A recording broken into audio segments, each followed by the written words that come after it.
수집을 선물로 드리도록 하겠습니다. 네, 일어나서 한번 말씀해 주시겠어요? 학생이신가요? 네. 네, 일어나서 619가 뭘까요?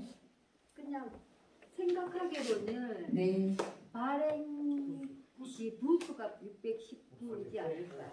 호수 619호. 네, 알겠습니다. 선생님 나중에 사인해서 학생한테 시집 주시기 바랍니다. 시문학 619라는 숫자는 시문학이 창간된 이후로 619권이라는 그 책이 발행이 된 숫자입니다. 그리고 지금 오늘 저희가 이제 시문학에 대해서 말씀을 나눌 건데, 시문학이라는 잡지는 1971년도에 창간을 했습니다. 매월 발행하는 그런 시 전문지였는데요. 한호도 겨루 없이 한 번도 빠짐없이 52년간 619권을 발행을 했습니다. 그 발행인이 오늘 이제 말씀 나눌 김규화 선생님이신데요. 그래서 오늘 우리는 시문학 619를 말한다라는 주제로 가지고 두 여성 작가님을 모시고 토크쇼를 진행해 보도록 하겠습니다. 네. 선생님 요거 받으시고요. 네, 이제 제가 제가 이제 토크쇼를 진행하기에 앞서서 그 2023년도 2월에 김규화 그러니까 이제 2월달에 그 김규화 발행님께서 타계하셨습니다. 그래서 그때 이제 그 우리 위상진 선생님께서 추모식을 쓰셨는데, 토크쇼를 진행하기에 앞서서 우리 위상진 선생님께서 김규화 시인님을 추모하는 추모시를 낭독한 후에 본격적으로 말씀을 나누도록 하겠습니다. 네.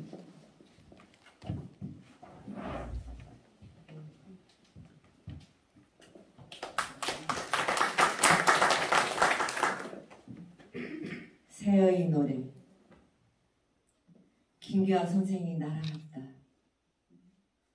저기 저 가뭇한 곳으로 터진 발가락 오므리며 가벼워진 몸으로 정지 버튼을 눌러버린 눈물은 흘러내리지 않았지.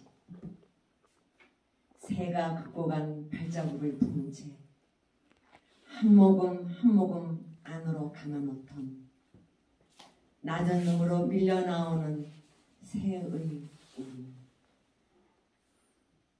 영정석 만져지지 않는 미소, 손을 뻗어보지만 당신의 멍은 해독 불가로 나오겠지요. 자박자박 자코메티에 걷는 사람처럼 뼈대만 걸어가던 긴 그림자. 혹여 문 선생이 이제 그만 내 곁으로 오라고 하셨는지, 염증처럼 낫지 않던 속내 다 보여드리고 소리내 울어도 보시지요. 백색 종이에 가루약으로 접히던 분거를 흙을 덮을 때 우리의 배경은 눈꺼풀을 닫고 기억과 후회의 동공은 열리고 시든 장미꽃잎을 떼다가 문득 어깨 넘어 메시지처럼 내려앉는 햇살. 사무제 지났을 텐데 시문학 갈피마다 구불거리는 핏줄, 일렁거리는 619건 푸르디 푸른 후생의 숨결. 앙상한 슬픔의 페이지는 빗으로 남았는데 비어있는 나의 저녁은 허기가 지는데, 선생님 우리 수다 떨어요. 그래 수다가 명약이지. 맛없는 밥은 문장 밖에서 딱딱해지고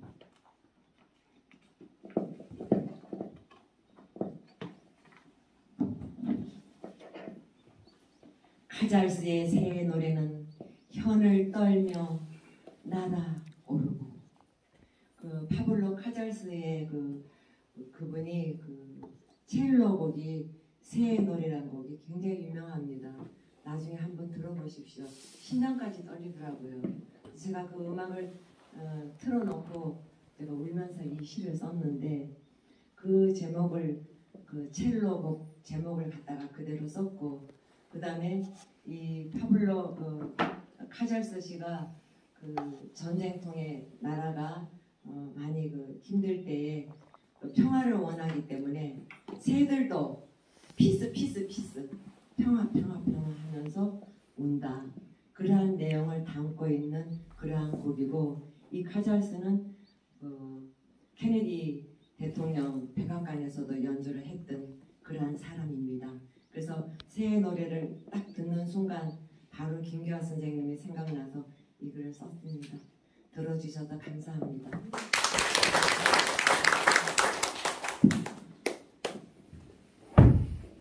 오늘 시문학 6.19를 말한다라는 주제에 정말 그 고인을 추모하는 그런 시를 낭독해 주셔서 진심으로 감사드립니다. 오늘 토크쇼에 초대한 두 분을 소개하겠습니다. 우리 문무연 전 인문당 대표이시고요. 네, 안경 추모시를 낭독해 주신 위상진 신산문학회 상임 이사님. 네, 감사합니다. 먼저 우리 문무연 선생님과 말씀 먼저 나누겠습니다. 잘 들리시나요? 네. 이걸로 하겠습니다. 네, 이게 더 잘 들리는 것 같습니다. 네, 선생님께서는 그 문덕수 선생님의 따님이시고, 엄격하게 얘기하면 조카딸입니다. 네, 거의 어렸을 때부터 이제 그 친딸처럼 이렇게 이제 2살 때 아버지가 돌아가셔서 작은 아버지 밑에 아버지라고 부르면서 네. 자랐습니다. 그래서 친딸과 같습니다. 그래서 제가 따님으로 이렇게 소개를 드립니다. 문무연 선생님 그 따님으로 한국의 대표적인 시 전문지 시문학 편집장도 이렇게 역임하셨는데요. 그 시문학 초창기 때 네. 말씀을 좀 들어보고 싶습니다. 네. 초창기 때는 그 당시 잡지는 몇 개 없었어요. 현대문학, 그러니까 종합지로는 현대문학, 문학사상, 그 다음에 월간문학 그 정도 있었고 시 전문지로는 시문학, 심상, 현대시학 요 세 가지가 있었어요. 그 중에 시문학이 가장 활발했고 거기서 일하는 것도 되게 자부심을 크게 가지고 일했습니다. 네. 아, 정말 시문학이 619건이라는 그 시 전문지잖아요. 네. 그걸 발행하기까지 세월이 52년인데 거기에서 편집장을 맡으셨으니 그 얼마나 많은 시인들 알고 계시고 또 그 문단의 상황이라든지 이런 걸 너무 잘 알고 계실 것 같아요. 그러니까 시문학 출신들 그리고 시문학이라는 지면을 통해서 발표한 작가들을 통칭해서 정식적으로 시문학파라고 하진 않지만 비공식적으로 시문학파라는 어떤 주류가 형성이 된 걸로 제가 알고 있거든요. 그때 그 시문학파에서 활동하신 그런 그 선생님들도 있을 것이고 그리고 또 이제 아까 좀 전에 말씀하신 그 현대 시학, 심상, 시문학 이게 3대 시 전문지라고 하셨잖아요. 네. 근데 그 시문학이 갖고 있던 그 역할, 위상이 좀 대단했을 것 같습니다. 어떠셨나요? 그 위상이나 역할이? 그때 이제 제일 활발한 거는 시문학이었고 그 다음에 모글 선생님이 하던 심상 그 다음에 전봉구 선생님이 하던 현대시학이 있었는데요. 그 당시에 우리가 뭘 했냐면 그 한국 문해대사전을 만들었어요. 세계 문해대사전을. 그랬기 때문에 그때 문인들은 시문학사에 엄청나게 왔다 갔다 하던 때였는데 많이 오던 분들이 지금 생각해 보면은 그 장백일 씨라든지 권일송 선생이라든지 김윤식 선생, 그 다음에 이규호, 신세운, 정환영, 박재삼 선생님 이름 말할 수 없이 많이 들락거렸고 그 중에 이제 문인들이 다 어려웠는데 어려운 분들한테 어떻게 하든지 일자리를 주고 싶어 하셔가지고 세계 문해대사전 그 원고 쓰는 일 그런 거를 맡겨가지고 문인들이 그 성각 출판사라는 곳에 많이 와 있었어요.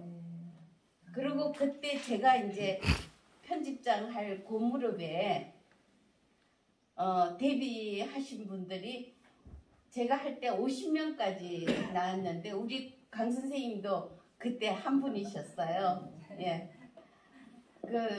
그때 나오신 분들은 제가 남 같지가 않아요. 솔직한 얘기로. 네, 그렇습니다. 그러니까 선생님께서 편집장 하시니까 80년대 아니요, 73년부터 그 한 몇 년간 했나? 네. 4, 5년 했나 모르겠어요. 그랬어요. 예. 네, 초창기 때 그러면 네. 하신 거네요. 예. 네, 알겠습니다. 제가 이제 문덕수 문학관에 소장되어 있는 자료 중에서 오늘 제가 2권을 가지고 왔는데요. 요게 이제 시문학 창간호입니다. 요게 시문학 창간호고요. 여기에 이제 잠깐만요. 네네네. 예, 잠깐만요. 예. 지금은 좀 달라졌어요. 지금 보면은 요게 창간호이고 요게 이제 2023년 2월호로 해가지고 폐간을 한 종간을 한 시문학 표지입니다. 많이 차이가 나지요. 네. 여러분들 보시기에는 어떤 게 더 훨씬 문학적인 이렇게 좀 보이신가요? 네, 저도 그렇습니다. 저도 시를 쓰고 있는 사람이라 저도 이런 식으로 시집을 좀 내고 싶은데 요즘 시집 내는 그 흐름이 좀 깔끔하게 내는 형이라 좀 못 내고 있는데요. 지금 여기 그림이 최영림 화가의 작품입니다. 나중에 좀 뒤에 있다가 말씀을 조금 더 나눠 볼 텐데요. 조금 전에 박재삼 선생님이라든지 뭐 쟁쟁한 여러분들이 교과서에서 배웠던 그런 그 시인들의 이름이 이제 좀 나올 겁니다. 제가 요 청간호를 보니까요. 제가 고등학교 때 공부했던 선생님들 이름이 여기에 다 있더라고요. 네, 들리시죠? 네, 그냥 이렇게.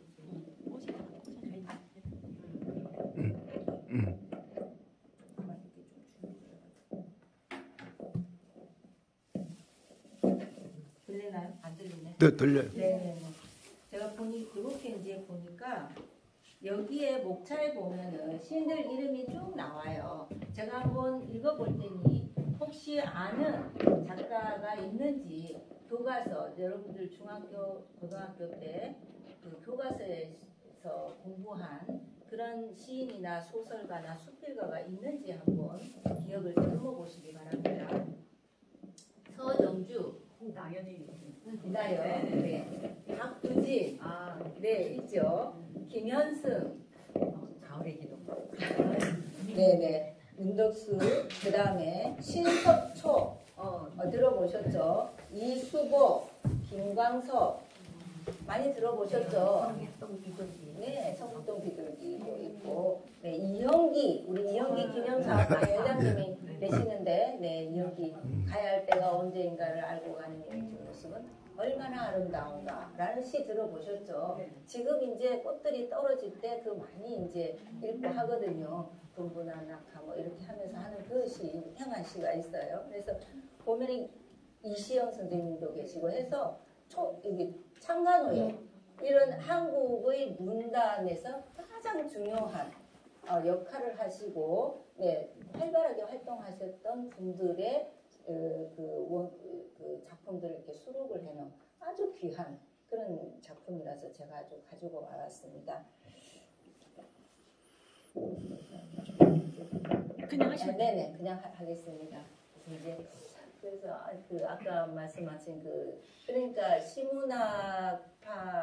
시문학을 그걸 통해서 등단한 시인들 그리고 시문학을 통해서 자신의 그 어떤 작품적 역량을 충분히 이렇게 발표한 작가들을 중심으로 아마 좀 시문학파라는 그런 그 주류가 형성이 되지 않았나 그런 생각이 듭니다. 그리고 이제 이 문덕수 문학과는 우리 경남뿐만이 아니고 한국에서도 정말 제 개인적으로는 가장 귀중한 자료들이 가장 많이 소장이 되어 있는 곳이라고 생각을 합니다. 문덕수 선생님께서 평생에 이제 걸쳐서 수집하고 모으신 그 귀한 자료들 한 25,000 정도 되나요? 네. 그래서 그렇게 많은 그 화가들의 그림, 유명한 화가들의 그림, 그 다음에 유명한 서예가의 글씨, 도자기, 그 다음에 유명한 작가들의 뭐 시화 이런 것들을 모두 기증을 해주셨어요. 그리고 뭐 그 영미 문학 쪽에도 그 원서들을 굉장히 많이 기증을 해주셨어요. 그래서 이제 그런 그 문학과는 문덕수 문학과는 굉장히 귀중한 그 자료들이 소장되어 있습니다. 그래서 우리 이제 그 시문학 그리고 또 제가 이제 아까 여기 요 그림이 화가의 그림이랑 그랬잖아요. 요게 그래서 이렇게 이제 시문학 표지에 화가들이 그림을 받아가지고 이제 표지화로 쓰고 난 뒤에 선생님 그 작품을 또 시문학사에 기증을 한 경우도 있다고 들었습니다. 지금은 화가들이 네. 야가 가지고 그림을 공짜로 안 줘요. 네. 근데 그때 화가분들은 네. 다 그냥 기증이었어요. 그러니까요. 예. 그건 뭐 어떤, 돈 생각 안 하고 그때는 다 주셨거든. 재미있는 어청치 에피소드가 있을까요? 예. 네. 그때는 저기 그 시조 시인으로 초정 선생님 있어요. 김상옥 선생님. 네. 그분도 교과서에 많이 실리던 그럼요. 분이 있는데 네. 그분이 인사동에서 그 뭐죠 유품 취급하는 작업을 그때 하셨어요. 하셔갖고 그분 집에 가면 귀중한 물건들이 얼마나 많았던 거를 기억하고 있고 그랬는데 그분한테 표지화를 참 많이 받아왔어요. 그분 성격이 좀 까다로워요. 문인 특유의 그 까다로움이 있었는데 이제 아버지가 그분 만나러 가면은 선생님한테 가서 잘해야 된다 말 조심하거라 그랬거든. 네. 그랬던 주의를 받았던 있는데 표지화 받으러 가면 언제나 배접된 그 저기에다가 그림을 그리셔가지고 언제나 그렇게 해서 주셨고 또 시스는 장윤우 선생님 있어요. 미술가지만은 장윤우 선생님도 많이 그려줬고 한 80년대쯤 돼가지고는 여러분들이 잘 아는 이회수 씨도 시문학 컷을 많이 그려줬어요. 그 나중에 기회 되면 이회수 씨를 소설가로 만들었던 이라도 얘기해 드리고 싶은데요. 여기는 해당 사항이고요. 그런 식으로 그 외에도 지금 제가 이름을 못 다 기억하는데 미술가들 더군다나 홍대 계셨기 때문에 유명한 작가들이 다 그림을 그려주셨는데 그걸 소중한 줄 모르고 보관을 잘 못했어요. 그런 게 아까운 생각이 지금 들어요. 아, 그렇구나. 저도 개인적으로 나중에 시집을 내면 이런 식으로 좀 유명 화가의 그림을 받아서 표지화로 좀 해보고 싶은 개인적인 생각이 그러세요. 있습니다. 네.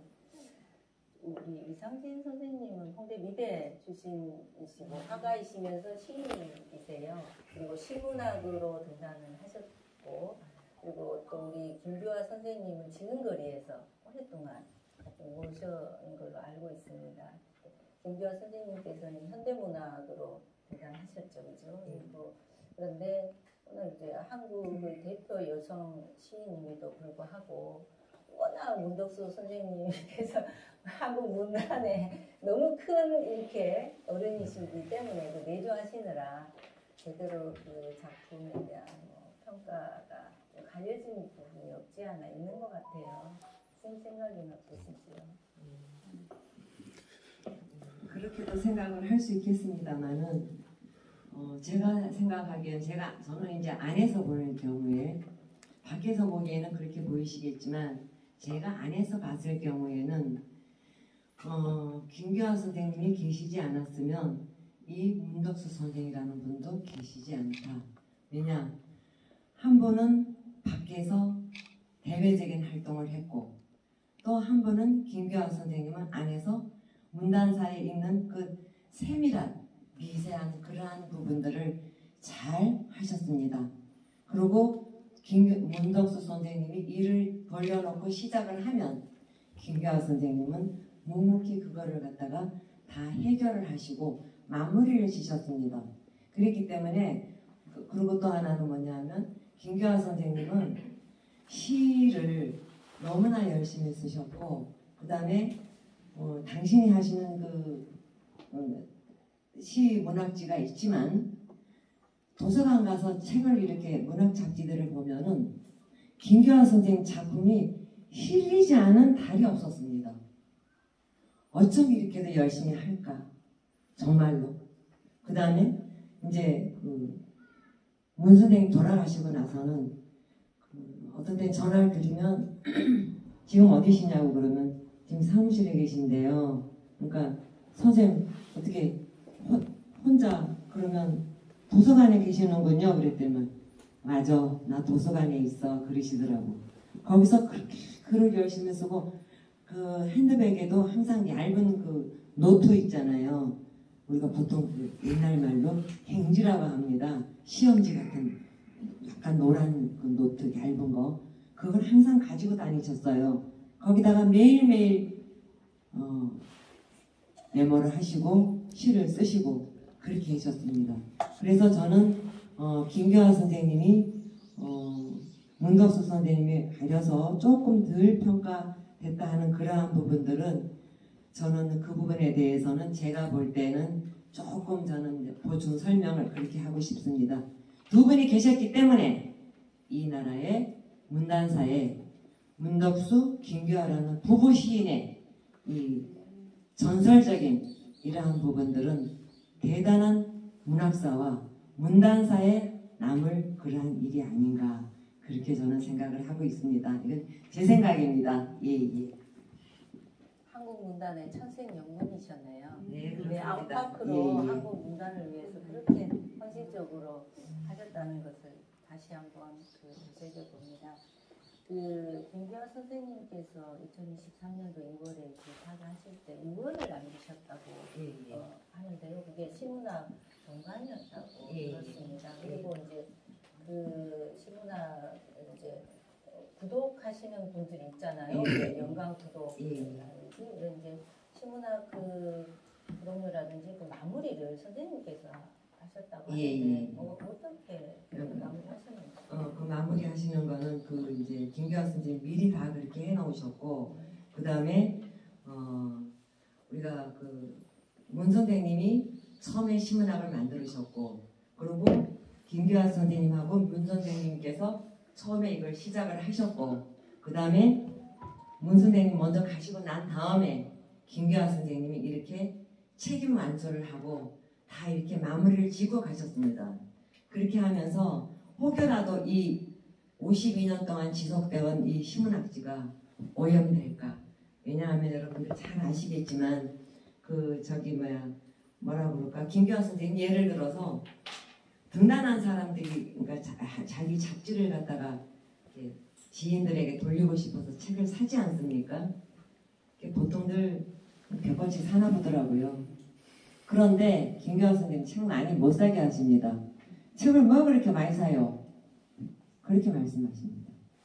그리고 또 하나 어디 식당 가서 식사라도 하게 되고 그러면은 그러니까 서로 먼저 내겠다고. 저희는 당연히 이렇게 해야만 되는 거고 김규환 선생님은 내가 이걸 잡지로 한다고 해서 내가 후배들이나 그 시문학 출신들한테 내가 가만히 앉아가지고 식사 대접받는 거는 그건 아니다라는 그러한 부분들이 굉장히 자기 검열이 좀 강하셨어요. 그랬고 워낙에 깔끔하셨던 분이고 그래서 그 정기부덕 하는 분들이 있습니다. 정기부덕 하시는 분들에게 다 그걸 돌려드렸습니다. 그리고 이제 그 중에서 이제 기부금으로 남긴 사람도 있고요. 예, 그렇게 하여튼 마무리를 정말로 문 선생님이 다 이루어 놓으신 거, 시작해서 이루어 놓으신 거 김규환 선생님이 깔끔하게 정리정돈 마침표를 끊고 찍고 가셨다고 저는 생각을 합니다. 이제 글을 쓰는 분들이라면 그 누구나 다 그런 경험이 있을 것이고 문단의 상황을 알 겁니다. 그 잡지를 만든다는 게 굉장히 어렵습니다. 한 권을 만드는데 몇백씩 들기 때문에 자기 사비를 털어서 하는 경우도 있고 또 어떤 기관에 보조금을 받아서 조금 충당을 하는 경우도 있지만 그 52년간 한 번도 결호 없이 619건이라는 책을 만든다는 게 상상을 초월하는 일입니다. 거기에 들어가는 경제적인 그 액수만 해도 어마어마한 숫자거든요. 그런데도 불구하고 그 선생님의 성품을 알 수 있는 그 부분이 뭐냐면 그 등단한 사람들은 이제 내가 등단했다고 주변에 알리기 위해서 책을 사는 경우가 있습니다. 그러면 어떤 그 책들은 강매하는 경우가 있어요. 50권씩 사야 돼, 100권씩. 그건 책 장사를 하는 거거든요. 그런데도 불구하고 더 못 사게 뭐하러 많이 사느냐고 하는 그 부분에서 그 김규환 선생님의 인품이 얼마나 문학에 헌신한 분이었는가를 적으로 알 수 있는 부분입니다. 이런 분은 정말 한국 문단에 없습니다. 다 단언컨대 없으신 분이세요. 그러니까 얼마나 깔끔하게 잘 하셨는지를 알 수 있습니다. 이제 그 문덕수 문학관이 개관한 지는 24주년이 됐습니다. 창신대학교에 그 문덕수 문학관이 개관한 지는 2000년도에 개관을 했지요. 그 문덕수 선생님께서 이제 갖고 계시던 귀한 자료들을 창신대학교에 기증하면서 문덕수 문학관이 이제 개관을 했고요. 올해로 24주년이 됐는데 저도 이제 모르고 있다가 개곤연구원이라고 이렇게 임명을 해서 좀 찾아보고 관심 있게 기울이다 보니까 정말 귀중한 소중한 자료들이 너무나 많이 있는 거예요. 그 중에서 이제 보면 또 유명한 화가 박서보 선생님이라든지 김창렬 선생님, 그다음에 서예가 김충현 선생님 글씨라든지 이런 아주 귀한 자료들인데 우리 위상진 선생님께서 이제 화가이시니까 이분들의 작품이 얼마나 그 소장 가치가 있는지를 누구보다도 잘 아실 것으로 생각이 듭니다. 그 이분들의 그 가치는 어느 정도인가요? 예, 그 김창렬 씨의 그 물방울은요 손으로 정말 금방 떨어질 것 같아서 손으로 만지고 싶은 그러한 느낌을 가지게 하는데 그 김창렬 씨 물방울 그 작품은 경매에 나오고 어떻게 했는데 그 나온 그 가격이 엄청난 걸로 제가 알고 있습니다. 그리고 또 하나 또 박서보 선생 그 묘법 물감을 칠한 다음에 연필로다가 이렇게 줄을 긋는 거 그러한 부분들. 그 다음에 또 이제 김충현 선생의 서예 또 알아주지요. 그 다음에 또 우리 그 이상옥 그 관장님께 들으니까 황유엽 선생님 작품도 있다고 얘기를 하시더라고요. 네. 그러니까 황유엽 선생은 우리가 그 약간 이것처럼 약간 토박합니다. 그림 자체가 약간 토박하면서도 우리 한국의 이중섭 같이 소를 많이 그렸는데 이중섭의 소와는 또 다른 그러한 부분들을 토박하게 고향의 정서를 많이 그렸던 그러한 것이고 그 다음에 이 여러 가지 예술품들을 소장함으로 해서 이 문학관이 단순히 문학이라는 그 단어가 아니라 문학을 끼고 주변에 있는 모든 것들을 한꺼번에 다 포용해서 끌어안고 있는 종합 예술관이 아닐까라고 생각을 하고 그 다음에 또 하나 저는 염려되는 게 이거 너무 그러니까 우리 그 시집도 희귀본들이 굉장히 많습니다. 시집도. 그래서 이거 혹시라도 도난 당하면 어떡하나 하는 걱정이 제가 들기도 하고요. 세컨 장치 좀 잘하셔야 되겠다는 생각도 좀 합니다. 예, 하여튼. 그래서 그 생각도 할 정도로 정말로 앞으로 계속 우리가 그 문학관이 새롭게 자꾸만 변신해가고 부르는 바에는 이끼가 끼지 않는다고 얘기하지 않습니까? 그렇듯이 끊임없이 우리 이상한 관장님과 박혜진 그 도서관장님의 어떤 그 샘솟는 창작적인 그러한 프로그램을 통해서 이제 대한민국에서 제일 가는 또 앞으로는 저는 그 문덕수 문학관보다도 문덕수 가운데 점 찍고 김교화 문학관이 됐으면 좋겠다 하는 생각을 합니다. 예. 네. 부부문학관 되겠네요. 네, 그렇습니다. 그래서 아까 그 물방울 무늬 쓰고 내린 작품이 아니, 김찬영 선생님. 제가 이제 지금 생각하니까 물방울 무늬 그 작품을 들으니까 저도 그 작품이 너무나 탐이 나서 저는 사실 그 국어 교육을 전공을 했고 시인이 됐지만 사실은 실력만 됐다면 미대를 가고 싶었습니다. 근데 그림 공부를 해보니까 도저히 제 실력으로는 미대를 갈 수가 없어요. 그래서 이제 대상도 해보고 뭐 수채화도 해보고 했지만 실력이 안 된 미대를 포기했지만 나이가 들어서 다시 그림을 좀 배우러 다녔어요. 그래서 이제 몇 년 동안 그림을 이제 그리고 하다 보니 화가들의 관심이 좀 많이 생겼습니다. 그래서 했는데 그때 물방울 무늬 그게 너무 마음에 드는 거예요. 그래서 제가 이런 거를 하나 집에 걸어둔다면 얼마나 좋을까 해서 알아보니 제 집을 팔아도 안 되겠더라고요. 제 집을 그 150평 되는 단독주택을 팔아도 살 수가 없습니다. 10몇 억씩, 20몇 억씩 하기 때문에 도저히 살 수가 없어서 프린트를 해가지고 프린터를 이렇게 인터넷에 찾아서 프린트를 해서 벽 한 면을 다 이렇게 장식해서 본 적도 있어요. 그래서 꿈에도 물방울 그게 나타나기도 하고 했었는데 그만큼 그 소장 가치가 있는 작품이 우리 문덕수 문학관에 있다는 점 학생들은 자부심을 가져도 좋을 것 같습니다. 그래서 아까 이제 부부문학관이고 또 선생님께서 말씀하신 대로 우리 김규화 선생님은 정말 열심히 시도 쓰셨고 그래서 그 재평가는 뭐 이루어지지 않은 건 아니다. 열심히 하셨다. 다만 이제 좀 내조를 힘쓰다 보니 문학 이제 시 세계라든지 이런 것들이 많이 이렇게 겉으로 이렇게 이제 노출이 되지 않은 그런 부분들이 조금은 저도 이제 시 공부를 오래 했기 때문에 문덕수 선생님은 정말 제가 많이 알고 시도 많이 알고 하지만 김규화 선생님 하면 조금 그 많이 제가 접하지를 못했었어요. 그래서 그런 부분 우리 문덕수 문학관에서 앞으로 조금 더 이렇게 토크쇼라든지 뭐 이런 것을 통해서도 재조명됐으면 하는 그런 바람이 있습니다.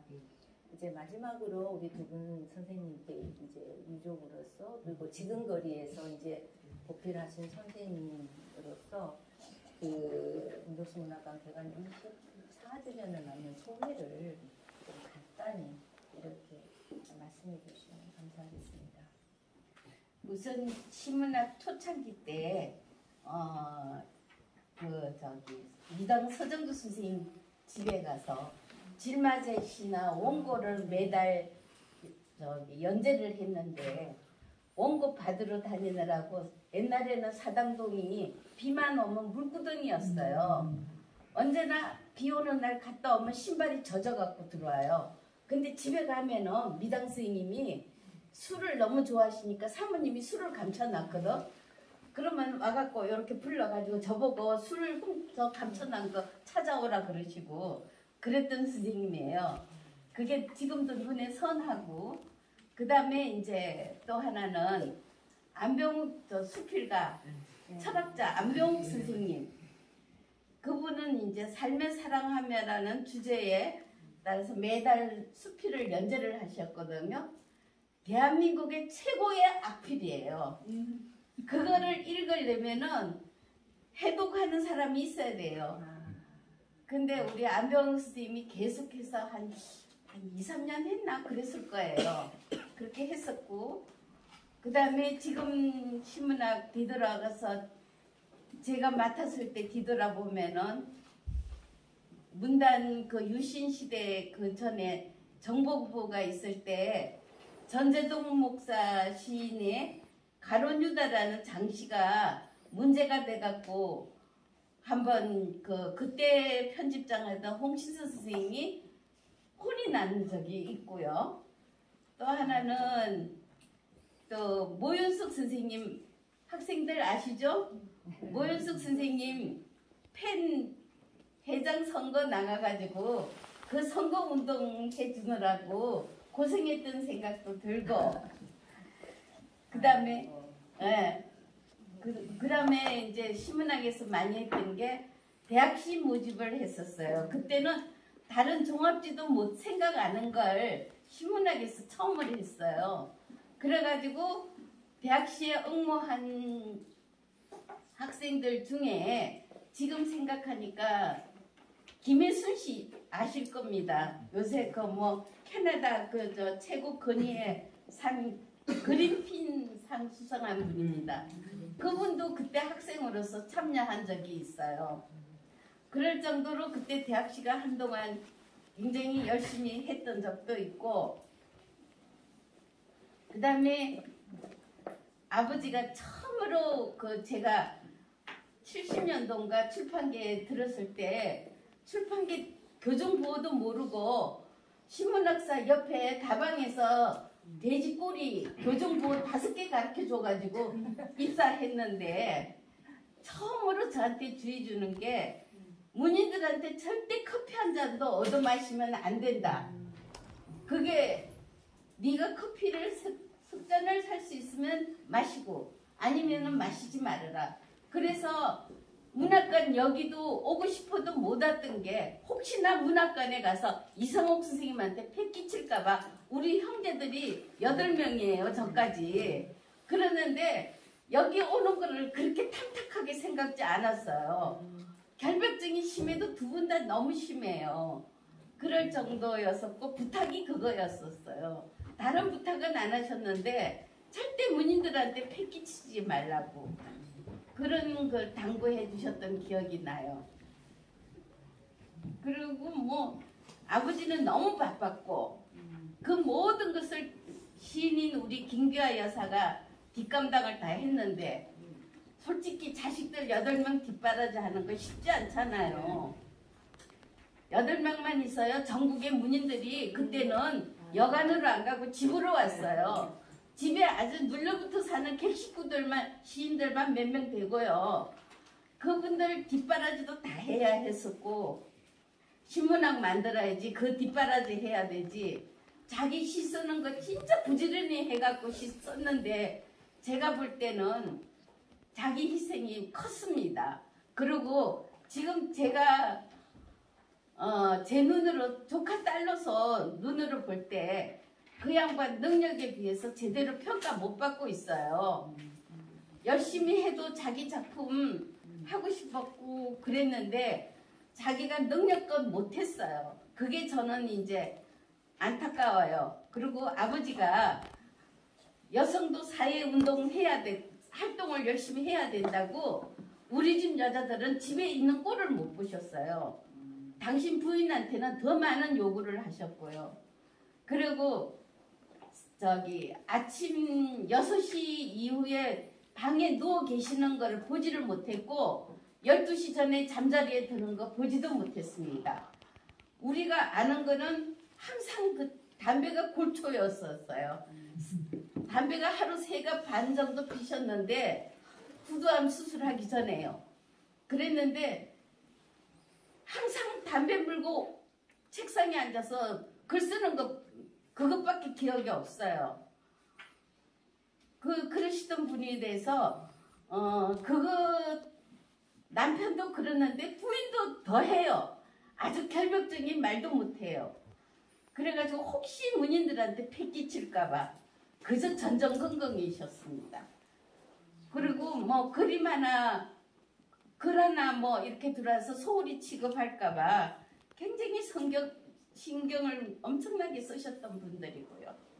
지금도 저는 이제 그래요. 받을 때는 몰랐는데 가시고 나니까 얼마나 신경 많이 썼을까 하는 게 새삼 느껴지고, 돌아가신 다음에 유품을 정리하면서 그 아까 얘기한 그 메모장을 제가 지금 가지고 있어요. 간수하고 있는데 사적인 부분이 너무 많아서 공개는 못해요. 그러나 거기 보면 하루에 무슨 책을 읽었고 어떤 시를 읽었다는 것까지 메모돼 있고 운동을 어떻게 했다는 것까지 쓰여 있어요. 그걸 보면서 자기가 느꼈던 감정을 그때그때 슬펐던 거 기뻤던 거를 써놨더라고요. 그걸 보면서 좀 문덕수라는 남편의 그늘에 가려져 갖고 있던 그것을 좀 드러내서 다시 좀 조명이 됐으면 싶은 마음이 제 마음입니다.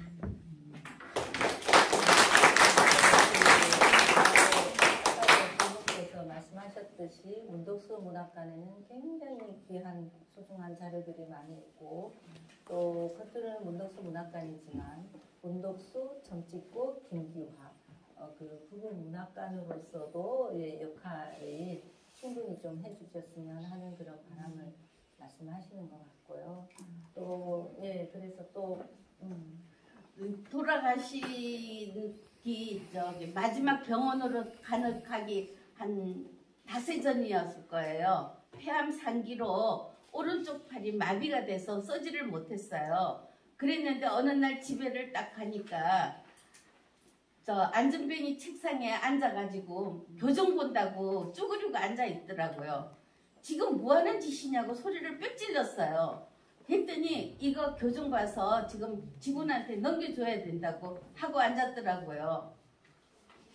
그걸 나이가 85이나 다 돼가지고 하고 그 팔도 마비가 돼서 그러는 상황에서 그걸 하고 있는 거, 그 책임감, 그거는 정말 가슴이 있잖아요.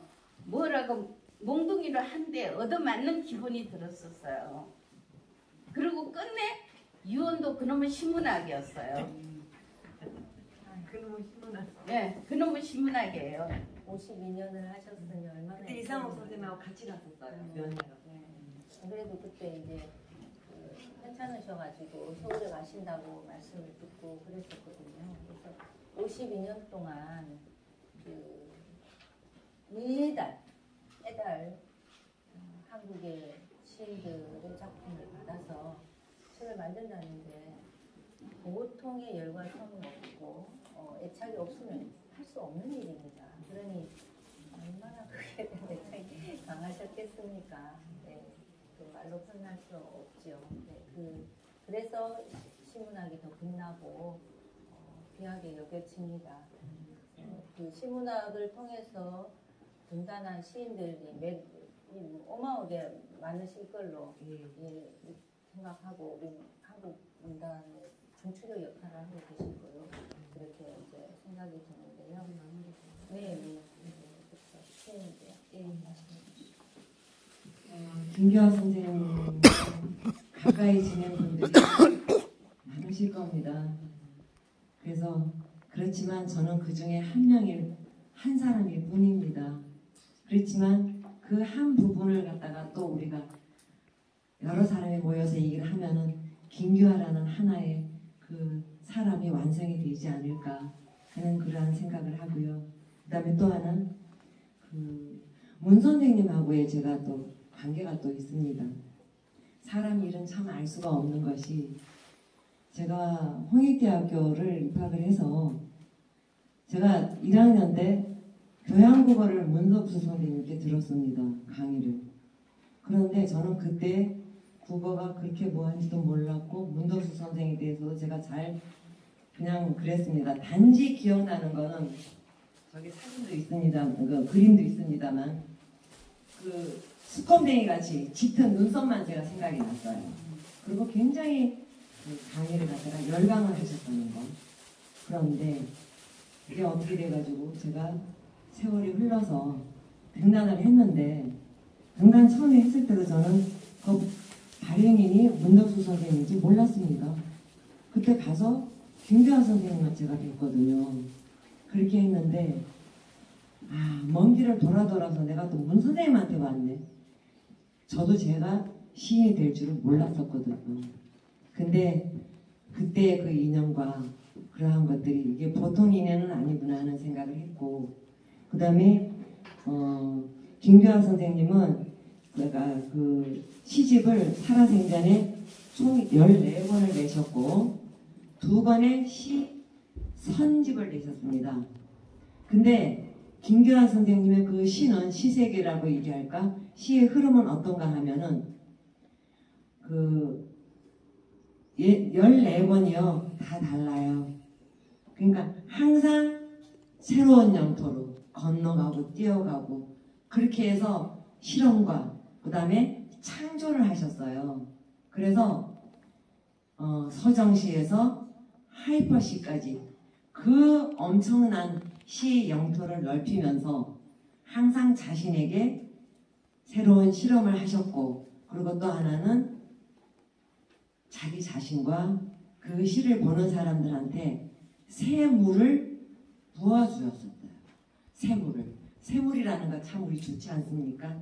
새물을 항상 퍼냈고 그 다음에 부어주려고 하였고, 그 다음에 저희가 그 물을 갖다가 들여다보면서 자극도 많이 받았습니다. 그러한 것들이 있고, 그 다음에 그리고 또 하나, 김규환 선생님은 반짝반짝 빛나지만은 멀리서 엄청나게 강하게 빛나지는 않습니다. 반짝반짝 점점이 빛나는 다이아몬드를 커팅을 여러 개를 해놓으면은 이 커팅 해놓은 면마다 이 빛이 다르게 보이지 않습니까? 저는 김규환 선생님은 다이아몬드가 아닐까, 저는 그렇게 생각을 합니다. 삶 자체가 헌신이었고 너무나 치열했고, 좀 죄송하지만 고생을 너무 많이 하셨습니다. 그 부분이 제가 참 많이 가슴 아픈 부분이기도 하고, 그리고 또 이 하나만 또 말씀드릴게요. 매일 문 선생님 그 노pon당에 있는 그 요양병원에 면회를 가셨습니다. 사무실 출근해서 그거 만들고 또 오후에는 가십니다. 그래서 제가 한 번은 선생님 저기 오늘 거기 선생님 가시는데 나 거기 따라가고 싶어요. 면회도 안 되는데 뭐하러 가려고 그러나 끄적 뛰시는 거예요. 아니라고, 한 번은 내가 가고 싶다고, 그 길을 같이 가고 싶다고 그러면서 정말 김규환 선생님이 고집 어지간히 하시거든요. 조르고 졸라가지고 결국은 제가 이겼습니다. 그래서 그러면 제가 병원에 올라가지 못하니까 그 아래에 있는 어디 찻집에 제가 기다리겠습니다. 거기 있겠습니다. 그렇게 하면서 거기서 제가 기다렸어요. 그러고서 나중에 김규환 선생님이 내려오시더라고, 가자고. 그런데 그러니까 어스름 저녁이 내릴 때였어요. 그러면 거리에 불 비치고 자동차가 막 달리고, 그리고 마음이 얼마나 춥습니까? 항상 마음이 무겁잖아요. 그래서 정말 이 길을 매일매일 다니셨구나 하는 생각이 들어서 지금도 그거 생각하면 제가 눈물이 나요. 그리고 또 하나, 그렇게 다니셔서 그런지 문 선생님 돌아가시고 나서 하시는 얘기가 저녁 어스름이 되면은 보고 싶대. 그런 얘기를 안 하셨거든요. 근데 보고 싶다고 말씀을 하시더라고요. 그래서 제가 대강은 이 정도로 제가 마치고, 저는 아까 우리 문무연 선생님께서도 산 증인이시잖아요. 말씀하셨지만 저도 마찬가지고 우리 모두의 아마 희망일 거라고 생각을 합니다. 문덕수 점찍고 가운데 김규화 문학관, 그것이 하루빨리 이루어져서 조금 더 우리가 대단한 문학관을 대표하는 그러한 예술관이 되기를 바라면서, 그리고 우리 박혜진 도서관장님과 그 다음에 우리 이상옥 문덕수 문학관 관장님께 너무너무 감사를 드리고 하여튼 고맙습니다. 여러분 박수 한번 보내드리면 어떨까요? 감사합니다. 솔직히 지금 얘기지만은 우리 작은 엄마는 버스비가 아까워서 전철로만 다녀요. 그 문병 가는 거 저녁마다 오후에 신문학 네, 끝나면 전철 타고 전철만 타요. 네. 버스 안 타요. 신문학 저거 교정지 몇 기로 가는 것도 전철 타지 버스 안 타요. 제발 그러지 말라고 아무리 얘기해도 돈 아끼느라고 얼마나 구두쇠인지 말도 못해요. 그 애껴갖고 신문학 집어넣느라고요. 그렇게 하셨고 면회가 안 온 게 아니라 그 아픈 어르신 보여주기 싫어서 그랬어요. 알아요. 예. 전에도 또 갔습니다. 예. 그래 올라가도 되는데 네. 예. 그러니까 한참 또 그러니까 한 번은 또 저희 그 심산 그 신규호 선생님 살아계실 때에 같이 간 적이 있었는데 잠깐만 있으라 그러고 병실에 들어가셔가지고 한참을 계시는 거예요. 그게 뭐냐면 우리 문 선생님 반들반들하게 이쁘게 해서 보이시려고 저희께. 갖고는 나중에 돌아오라고 해서 들어갔는데 세상에 도자기 같아요. 머리카락은 우리 문 선생님 또 은발이 또 상당히 매력적이지 않습니까? 그런데다가 얼굴 피부는 아주 도자기처럼 반들반들 하시기도 너무 깨끗하게 곱게 그림처럼 누워 계셨거든요. 네, 그러한 부분들. 그렇게 우리 김규환 선생님을 문 선생님을 그냥 쓸고 닦고 다듬고 그냥 만지고 깨끗하게 이쁘게 그렇게 하셨던 그러한 분입니다. 예. 돌아가시고 나서 집에서 잠을 못 주무시고 소파에서 주무셨다 참 예, 소파에서 자다가 그것도 떨어졌어. 안 되니까 좁은 제 방으로 저한테로 와가지고 한 침대에 둘이서 잘래니까 힘들어 죽겠습니다. 근데 우리 집에 와서 사흘을 있더니 넓은 집에 있다 좁은 집에 와가지고 답답했나 봐요. 나흘째는 안 오시더라고요. 아버지가 생각나가지고 집에 못 있고 저한테로 왔더라고요. 마음이 허해서 그랬던 것 같아요. 그런 저런 일화들을 생각하면은 너무 희생이 컸어요. 솔직한 얘기로. 좀 더 각광받는 자리가 있었으면 하는 게 제 바람입니다. 제가 이제 일화를 이렇게 이제 듣다 문득 생각나는데 문덕수 선생님이 참 결혼 잘하셨구나 그런 생각이 듭니다. 그리고 반대로 생각하면 김규환 선생님의 희생이 결국 그 문덕수라는 큰 산을 이루는 그런 바탕이 아니었나 하는 그런 생각을 하게 됩니다.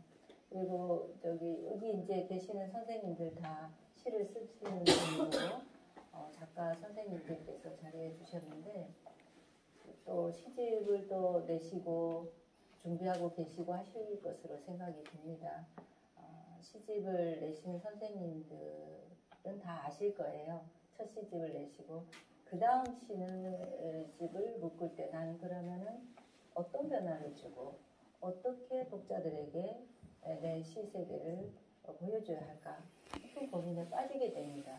첫 시집보다는 두 번째 시집이 더 나아야 되고 작품성적인 면에서는 더 나아야 되고 또 새로운 어떤 모습을 보여줘야 되고 하는 그런 부담감들이 많이 있어요. 근데 14권의 시집을 내신 김규환 선생님은 모든 시집들이 다 다른 성격으로 내셨다는 것이 정말로 그 재평가를 받아야 되는 또 하나의 이유가 되지 않나 하는 그런 생각을 하게 됩니다. 선생님들께서도 김규환 선생님의 그 시 세계를 한번 접해보시고 나의 그 시 세계가 조금 더 넓어지고 깊어지는 그런 계기를 마련했으면 하는 바람입니다. 오늘 함께 해주신 모든 선생님들께 깊이 감사드립니다. 그리고 두 분 멀리서 오신 두 분 선생님께도